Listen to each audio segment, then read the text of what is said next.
So don't have to worry about going for those early ringer protections that we've seen a lot of players doing on the low armor heroes such as Doom. 178 still showing respect though to the IO. It's like they got through the first phase of like, oh, okay, guys, they didn't pick it. All right, now let's just ban it, and now we can think about a normal game of Dota. We don't have to think of this like eventual insane backdoor potential IO tiny the global. Because again, I mean, it's this even more patch, scary though, right? Because there's an ogre there then, which is the movement speed and the attack speed with a tiny IO combo. So it's actually it would have been even outside. more imperative to ban it now.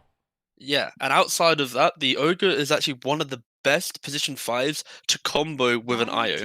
When you think of IO pairings for support, it's like Bane and it's Ogre. These two heroes, they can go up into these high ground positions, get information, and they're not going to die instantly. Like Bane, for example, he can sleep. He's got so Nightmare. He's got Brain Sap. He's got a little bit of utility to get him through that kind of high ground vision play. Same with Ogre. He's very tanky. He can just run in first, tank these spells. So that's again why the Iron Ban is so critical. Now the And CIS Disruptor. meta, Disruptor again, yeah. Very strong pick right now, Leshrac. That's the push for HellRaisers coming out. And straight away with the tip. I mean, you got an Ogre Tiny, right? We kind of had to feel this might be coming. But this is reasonably early. Well, not reasonably, unreasonably early maybe, for 178 to pick out the Timber when they have final pick. The Timber pick is a little bit strange, simply because there's only one strength hero showing on the Hellraiser side. So there are two that get a lot of strength though, right? Ogre's strength gain is like 3.8, I think. Sure, there's a, but in terms of like the primary attribute, it takes away the int. Yes. So the Timber pick is interesting, but I think the way that it now puts Hellraisers in a position where they have to pick a hero that can potentially deal with it. Because again, like we saw yesterday, this Timbersaw hero, it creates this like pressure on the map where heroes have to deal with him. So for example, Shadow Fiend, he can push out that wave. So if the Timbersaw is playing behind, when the Shadow Fiend gets to level 4, level 5, he's going to be able to kill down those neutrals, and that pressure will feel a little bit less. But the Timber will potentially still have a game where he's able to just run around and do what he wants. Do you feel like a Timber can really lane against Shadow Fiend though? He's one of those type of heroes, similar to Dragon Knight, right? We've seen it, where you just get triple raised and you're dead.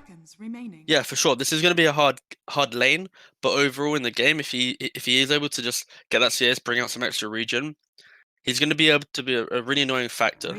And all 178 need now is they can either bait pick where the Timber's actually on the side lane and they pick a good mid that can deal with the Shadow Fiend.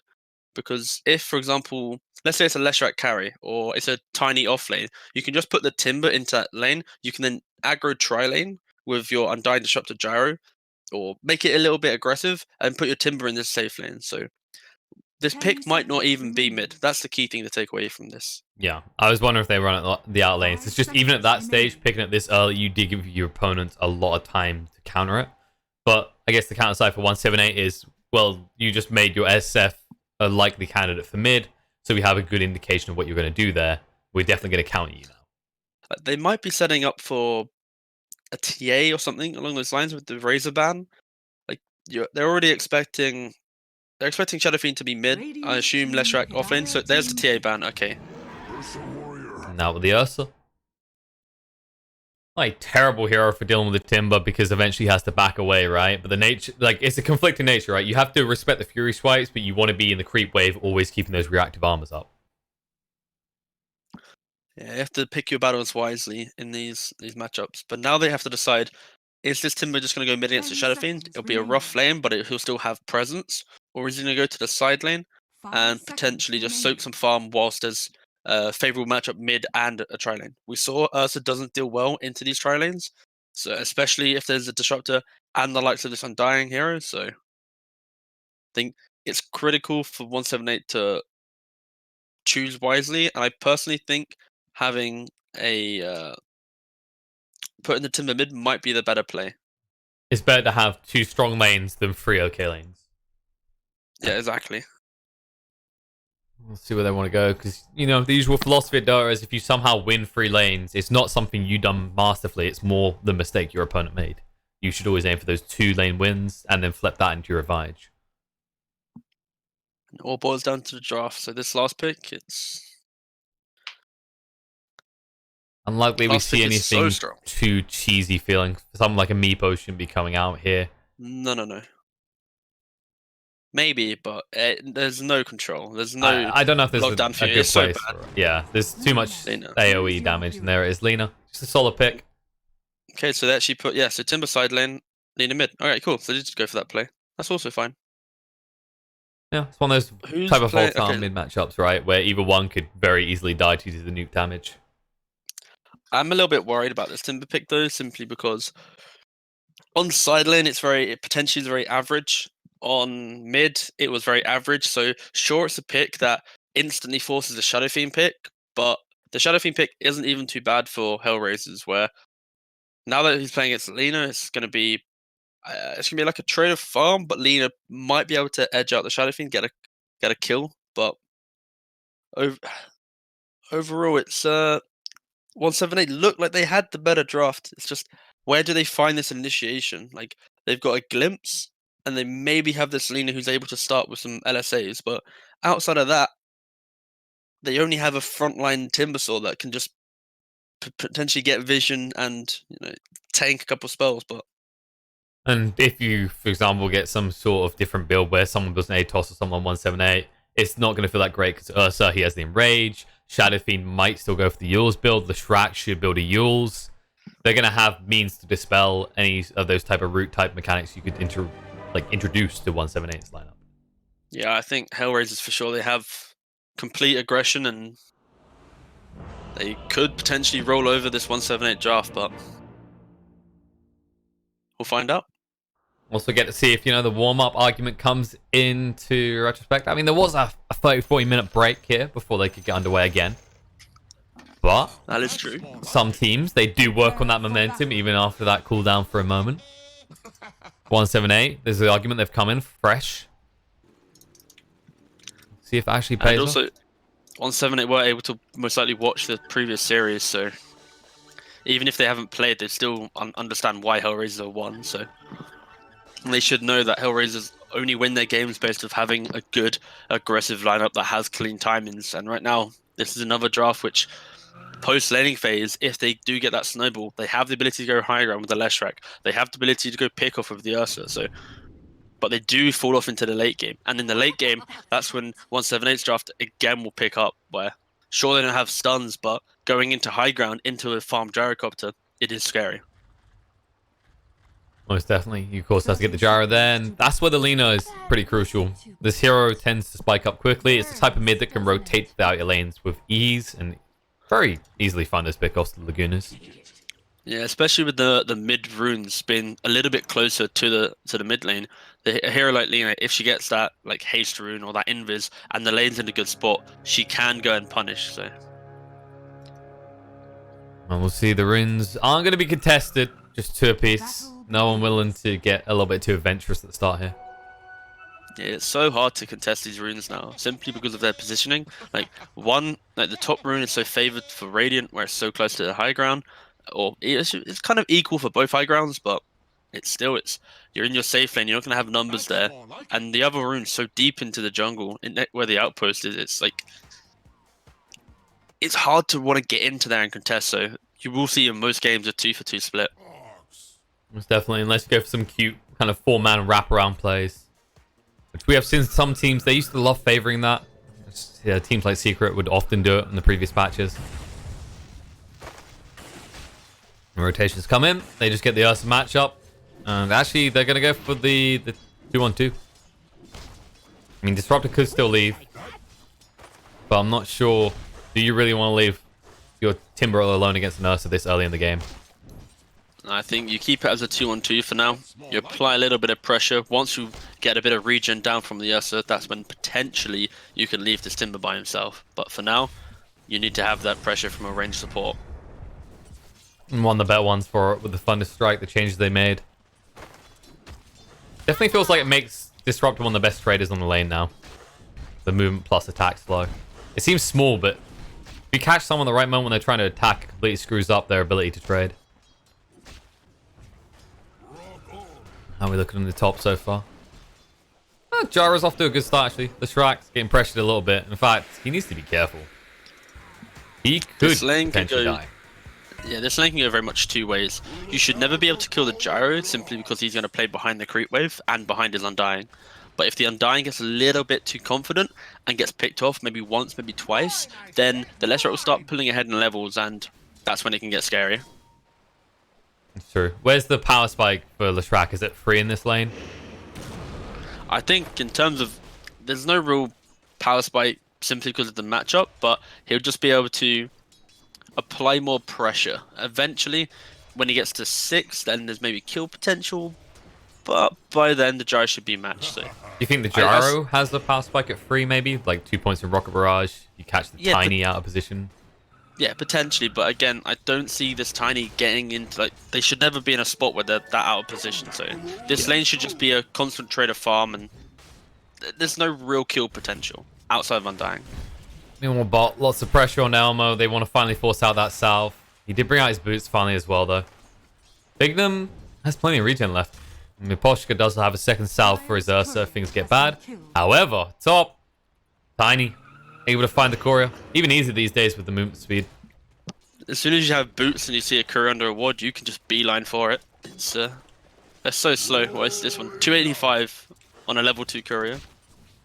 It's interesting how we talked about how you shouldn't focus too much on the couriers, right? But how it maybe opens up the 4 role, especially for like other kind of niche supports. Previously, things like maybe a Monkey King, where you realize you can't apply pressure on the lane, but you can snipe couriers and then come back later, for example. Yeah, for sure. And when you think of Dota, it's all about which way do you have to look to win the game. So when you're snowballing, you're looking forward and you're applying the pressure. When you're against like heroes like Nature's Prophet, Bounty Hunter, these type of heroes that could kill your couriers, you are forcing the team to look back and go, okay, this guy, is our courier safe? You know, so it's the small things that give you a little bit of an edge. But is it that important yet? We're yet to find out. We've not seen enough games to know, is courier sniping actually winning games, or is it just kind of prolonging them? Like, what is the impact? We don't really know right now. I mean, these couriers are just they're begging to be killed. When you watch 4 couriers walk out of the Radiant base, you're like, yep. You could just rotate and find so many opportunities. Yeah, like if this courier died right now, that is 2 salves, a wand, and a set of tangos. Like, that's some value right there, but like, this is where the value comes in. It running back, now it dying, you lose 80 gold instead for 57 seconds. Cool. Yeah. Well, you lose your passive goal as well, so it's a little bit more. That's what I meant by the 80 oh, there gold. you go. So, yeah. Yeah. You give over gold and then you lose your gold. So it's 250 plus they lose 80, so it's a net worth swing of around about 330 maybe. Not too bad, but yeah, the bigger value is trying to catch them on the out. So if you have heroes that have free positional abilities, or there you go again, just move fast like the Tiny. Wait, no, that wasn't Tiny, that was... That. Yeah, Tiny to kill him. Oh yeah, yeah. I'm reading it the wrong way around. Plantimos, no boots though. In fairness, Gyro, he's not the biggest sufferer though. 320 movement speed, he can be okay with this. But this is where this ward has so much value. The ward, you don't need to scout rune. You don't need to scout. Oh, are they? I mean, they might get Diorara, but he got the rune. He really shouldn't have got that rune, but Bobo decided to cast Diabolic Edict instead of picking it up. Thanks and have fun. It's unfortunate, but getting the kill, getting the first blood, probably more value than a 50 gold bounty rune. So it's the empty bottle though, right? That's the awkward part. If they can defend this rune, it's fine. Yeah, for sure. Undying. Again, the important thing is the vision for couriers has way much more value than a vision for a rune. Because the mid heroes, they can see the rune so easily because they're so close now. All you need is this deep ward with a position 4 that has boots, and then you've suddenly got potential in the lane to do something else. Like this Tiny, he can't really do much in the lane. So Gyrocopter and Undying, you're not really going to kill that. So having this ward enables him to have another kind of outlook in the laning phase. The funny part is that Undying TP'd the tier 2 to get his pick up from his courier. He had sentries, and look where he went. He went the kind of your typical last patch positioning for a ward. Exactly.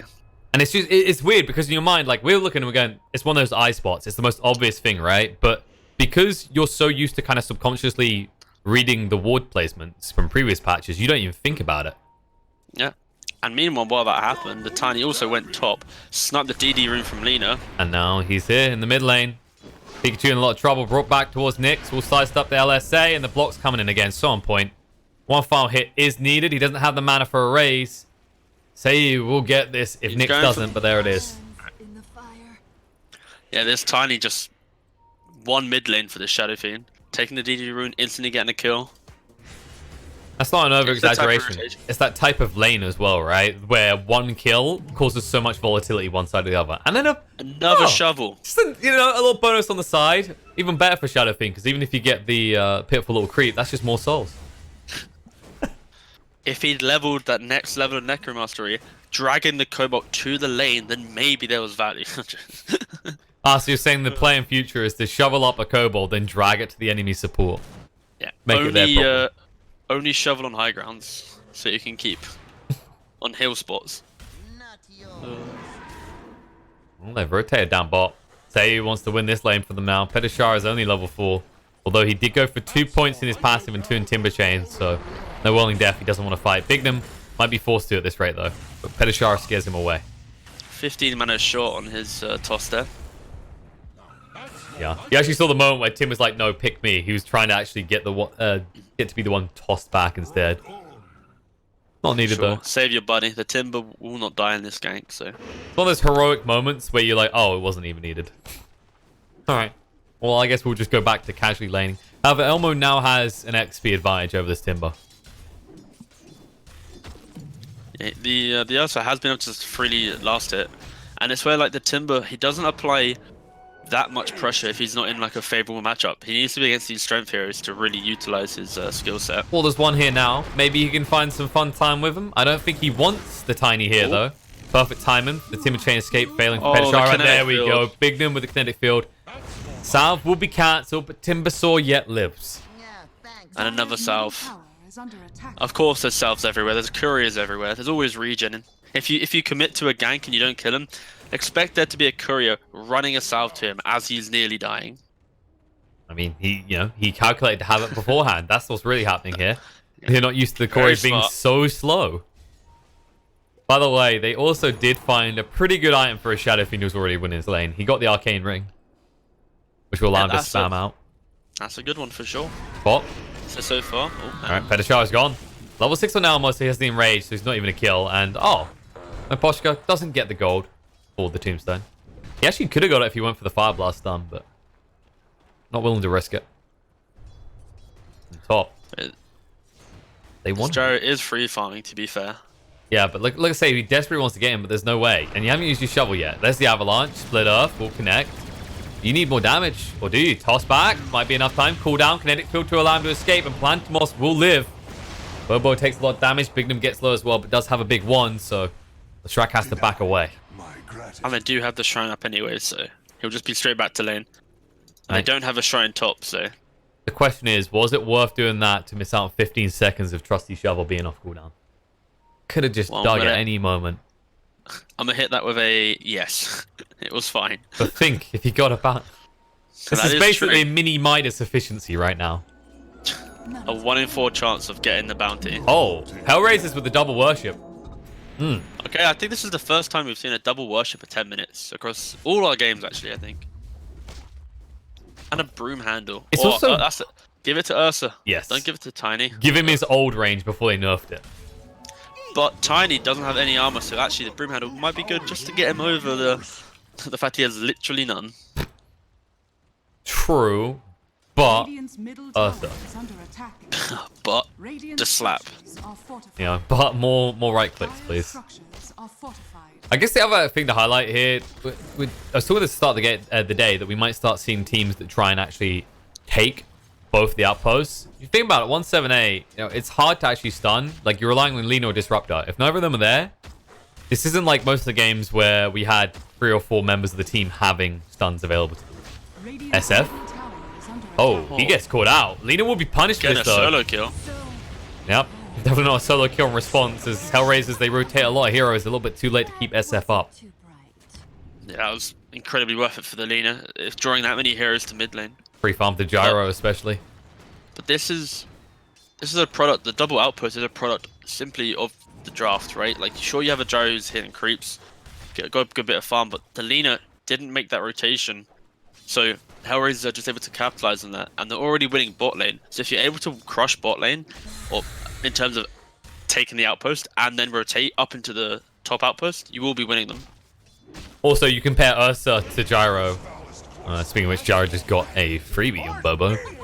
And a little bit too far forward. But I think the thing I was going to say is, like, you compare Gyro to Ursa, right? Gyro is definitely better as the game gets super late, but Ursa comes online a lot sooner. Just due to the nature of the hero and the way he wants to fight. Yeah, so when Ursa buys... So the normal build for Ursa will probably still be, like, Phase, Drum, maybe a Basher. He's going to be killing every hero on this map. There's, like, no hero that's suddenly going to survive. And they don't have any real saves. Outside of the hill from a dying, maybe, and a glimpse pre-BKB on Ursa, whoever the Ursa jumps will just be dead.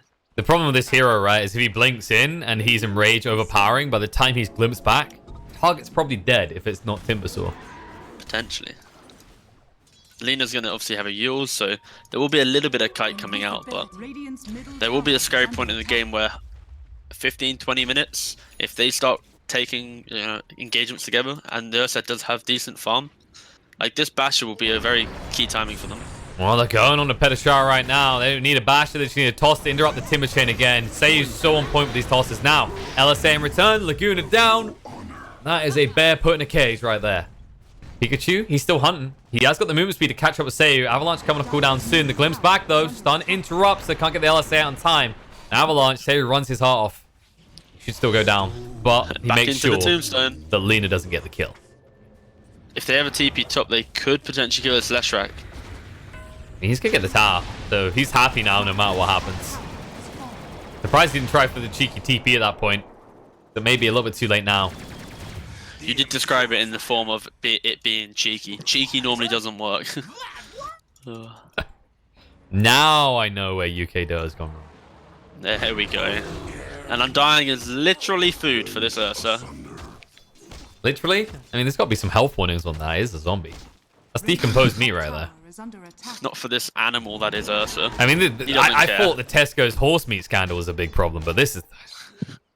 You've made a reference to about 13 people who watched Doe. Yeah, they're like, what's the UK things? Yeah, what's UK? So, what else are we looking at right now? Leshrac has achieved objective 1. I think the other big highlight is if you look at mid towers, they're pretty even, which is surprising considering the amount of space Nyx has been given at points to pressure that tier 1. Yeah, the Shadow Fiend, he does want to go jungle quite a lot after pushing out the lane, so that's where it's optimal for him in terms of farm to be able to go to the jungle. In terms of maybe map control, then the tower is there. But again, going for this tower, especially when you have this Lena who's having a decent game, and against the Disruptor, you need that one TP and he will be pressured. So he never really wants to walk across the river. Because again, Disruptor TP, he should be dead. It's also the problem of the supports, right, is that they have active supports. And usually we think that is a good thing, but when you're talking about a hero that can farm the jungle a lot, they leave an empty lane. And that's where usually you think of things like Wyvern or Jakiro that will just sap XP and gold happily. Whereas these ones feel this need to be active because it is a tiny and an ogre. Yeah, they're going to want to look for kills, and that's what they're doing. Might be getting some. Pedishar. Oh, again. No Timber Chain escape. Goodbye, he's now Goblin. died, I think, 4 times. As he's... Wait, how many times has he died? 3 times, but that's still a lot for a Timber. Every time he's died, it's been he Timber Chain and then dies.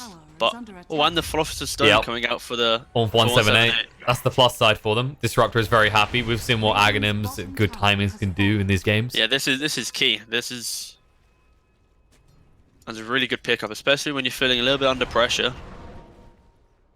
You have options, you know, if you really feel like the Timber needs it, you can give it over to him, but you're likely giving it to Disruptor and he's keeping it. Meanwhile, an Aegis has been given to Nyx. Ursa playing his role a little bit like a support in some ways, as usually he's the one to take that Aegis. Mid lane, Leshrac, stunned up, and in trouble, will fall here. And now the Glimpse, picking himself 1 kill, set up a second as they find the kill them with Poshka as well. Does go for the cheeky ward, I don't think that got spotted either. Thanks for playing Dota 2. Yeah, it doesn't look like it. He didn't instantly place a sentry, so... Jump in, toss back, they find a big target, the Eels comes out, but the Avalanche is there to secure the kill. They'll turn around for a second after the buyback from the Ogre. He can sell up onto Happy Diarara. That Flesh Golem is not doing enough for him. Both teams just not respecting that damage that they can put out so early. Like, the Gyro just wants to farm, the Leshrac kind of ran a little bit aggressive middle, dies, but then you got this Blink on Tiny that he's already shown a fight before, so... Hitting this tier 1 tower, probably wasn't the best of plays. Well, we're going to hit on tier 2 towers. HellRaisers, they actually have the presence aura affecting buildings now, so it won't take long to burst through. Yeah, they have to itemize and play for a timing which is 15 to 25 minutes. We're going to be in your face. And if HellRaisers muck up a little bit, take some bad fights, then sure, 178, they should be able to turn it and get their own place in the map. But HellRaisers, they're the ones right now that they should be... It's on them to be able to win this game. That sounds stupid, but... Well, if they have to deliver, they have to understand that they've got really good timings early on to pressure onto towers and take control of the map, right? Whereas 178, we mentioned things like the gyro. Super late game is going to feel amazing, but you have to get him there.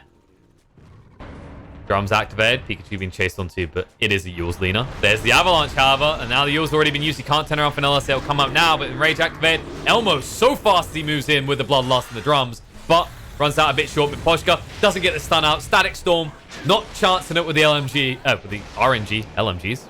Okay.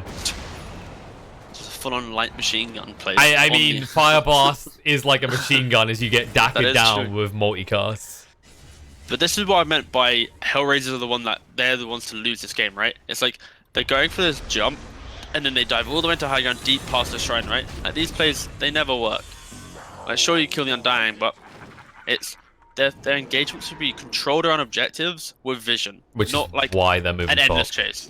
Exactly. Because that's the big thing. It Endless seems chase. like the SF, the way they're building them now, I think this is maybe in some ways a byproduct of this pace you have to play at, but also the backup plan at 30 is you see these builds around the presence aura, right? Whereas it used to be 25 cooldown reduction. The ones we've seen, it's been the aura armor because you realize you have a good timing and Shadow Fiend can force that.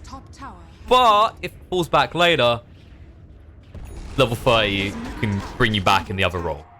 Exactly. That's the perk about talents now. It's like before with talents you have to go, okay, what am I deciding for my game? Now it's like, what am I deciding for my best timing? And then sure, you should never play for 30, but at least the 30 gives you the option of, okay, if we really get that far, then I can fall back for this other style. But yeah, it was like before you commit to a build, it's like, if this build doesn't work, I'm just done. Now it's like, okay, my build failed. We have a reset point. It's a difficult reset point, but it's something to aim for. It's not just a GG moment.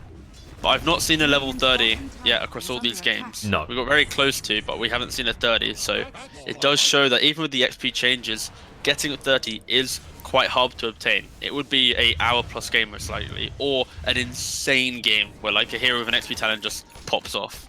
Definitely.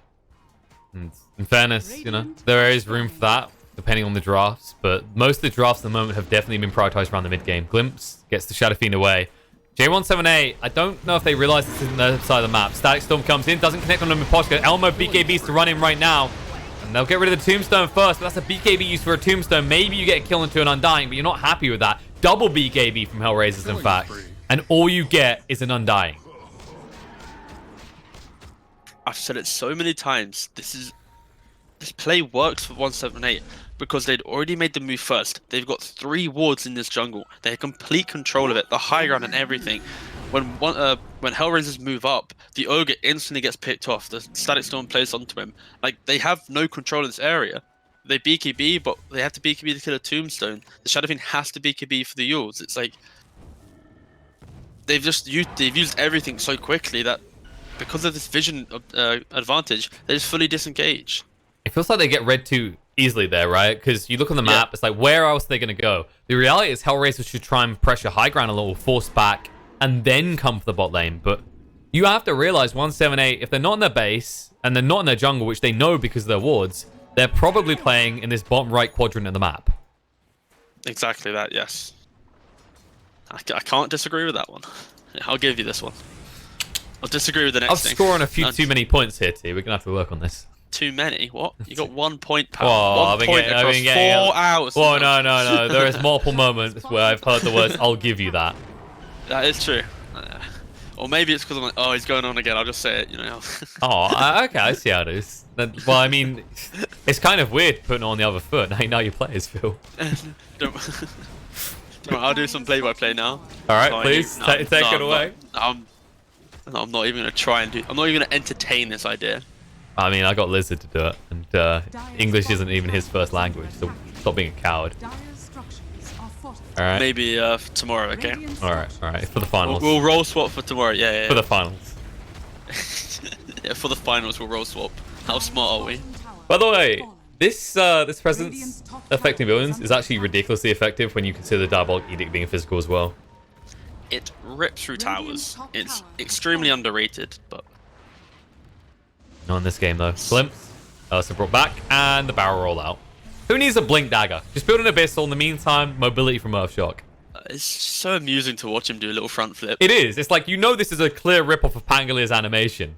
Like, they just rigged it on a different skeleton, but it's freaking adorable because he puts his paws out as he does it. It's so true. But right now, Leshak showing top without a TP. It is a sign for 178. Potentially, they can move out of their base. So Yeah, but in the meantime, he did get the outpost. No contest.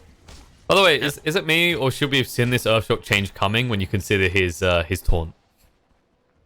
It fits, right? It fits. It's like a the theme. symbol and then the front flip. Yeah, I'm seeing it. Circus Ursa. Mark my words, there'll be a skin. It's just going to be like a clown or an acrobat skin. Every spell. So you know how every hero has agonyms? Every hero will now have a spell that throws them forward a little bit. So it's not a blink, it's more like a shunt. I'm down for that. Sure, why not? We're already on our way to League of Legends. Let's do something else a bit legally. Wait, what? Hey, have you not noticed the need for junglers now? Ignore these CIS games. It's not a jungler, it's the ability to unlock the jungle.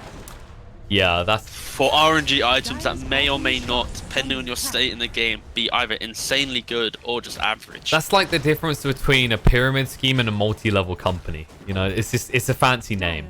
It's like when people call the kind of like sales representatives, they call them like sales executives. You know, we know what you mean. Esports consultant. Yeah, you're just putting pretty names on things right now, and they're going to be pretty fly near Bignum's grave. So they find him and put him 6 feet under.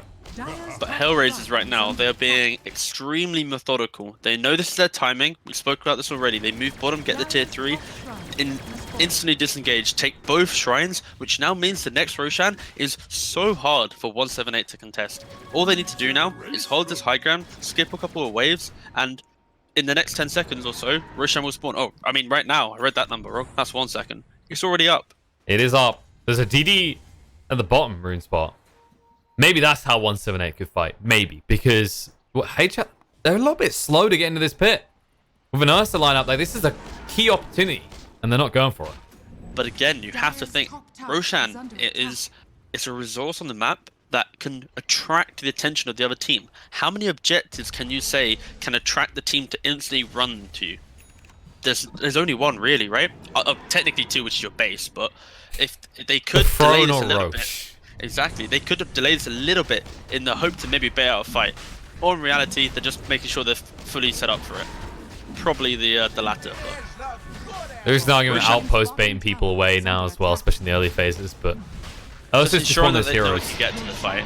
Yeah, Ursa's just one of those heroes though. He unlocks Roche so easily that if you aren't right on top of your game at the right moment, you're in trouble. Nits in the river. Pedishara walks into him. Already taking too much damage. BKB activated. Moving in now.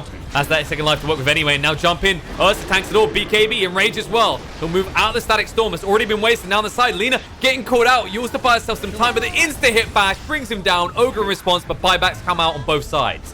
There's the Aegis. Been expended already. Elma has to back away. Barely any HP. Does have the cheese to work with. Should look to reinitiate. Jump in. Gem does get sniped out. Seiyu on the back line now. The Rec Room just get him away. Plantimos, he's running in full retreat. No choice but to run. And it won't be quick enough as the final hit comes out. They do get the kill. Nick's still alive. Stun on the side means Timbersaw has gone as well. It's a double kill for the SF. Big kills found. Pikachu, he just bought back. He can't afford to go down like this. The glimpse to get him away, but it's too late. The Yules means they'll set up on top of you, kill you off. Triple kill for SF on the back line. They're not done just yet. They're going to find an Undying just to even it up and make it an even number of kills. As they bring down, well, actually the 5th, as that was a buyback from Lina as well.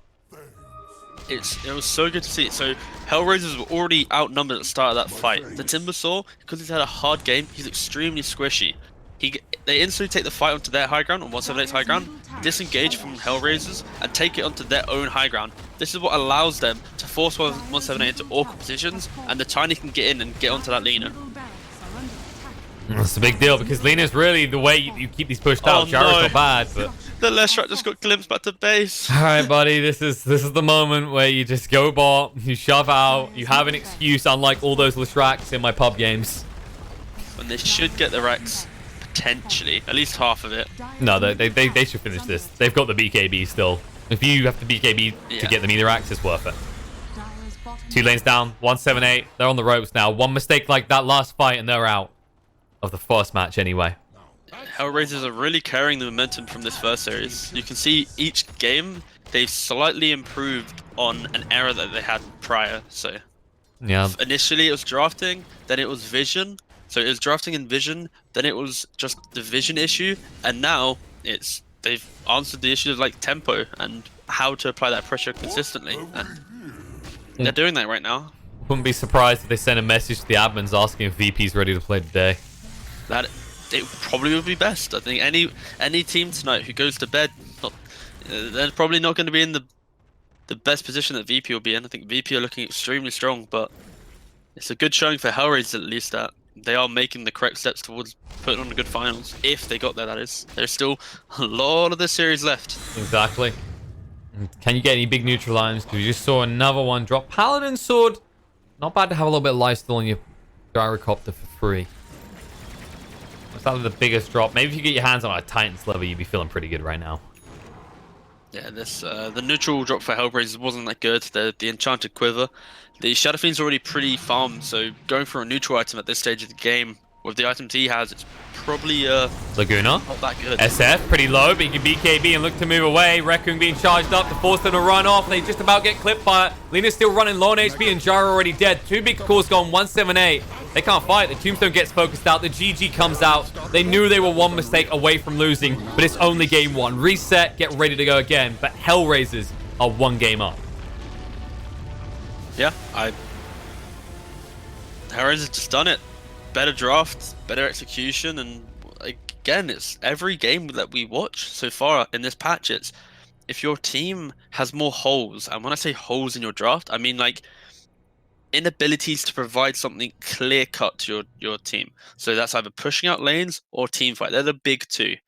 178. Their holes are this Undying and this Timbersaw, where the Undying, it was a block pick to potentially prevent an IO Tiny strat. And it's meant to give you this potential team fight, but it doesn't give you lane. And then when it secures your Gyro's lane, but it doesn't bring anything else. It doesn't bring any real big control. Especially when your Timbersaw is your offlaner. Like, you have no initiate. You have no real one to go in front. Like, the Timbersaw's not having a good game. And the Undying, he tried to do it. He tried to be the one to go in front, but he just dies. So I think 178, they got a bit too creative with their draft, where reacting to the Tiny with an Undying pick, and then trying to flex the Timbersaw to bait out maybe the Shadow Fiend, and then flex it to a side lane so they can last pick in mid. I think it's these little quirky things that last patch would be winning you drafts. I think this patch it's so much easier just to pick very default generic heroes that just win the game. True. And it's the kind of evolving nature of heroes like Skywrath and Undying, right? These heroes that previously it was this kind of attrition burnout. They get rid of all your resources. They deny themselves in the tower. Now you have to consider that the lane can be sustained for everyone because of the couriers being, well, there's 5 of them now, right? So it's not the same scenario where you don't even want to deny yourself anymore, right? So you're waiting for your courier, they're waiting for their courier, and then you're just back at an even lane. Yeah, I think these lanes, you have to think about how easy it is, and it's so refreshing again as a support player. It's so nice to know that I can go to lane, take a fight, and not feel like that one fight lost me my lane because I can't get a courier, and if I kill myself to neutrals, it's like 30 seconds. But this courier really, it makes the game so much more enjoyable in terms of the fighting and the momentum that you can take from laning phase. I think teams are going to take a little bit of time to really respect that. And definitely a creative way to maybe get rid of the tower suicides. But we'll see if that continues to be the pattern, as the day is not done yet. HellRaisers are 1 game up. And they're 1 game away from securing themselves a spot in the grand finals, but they have to beat 178 again. We'll see if they can bounce back and get us a second game free for today, or if it's going to be a 2-0 stomp.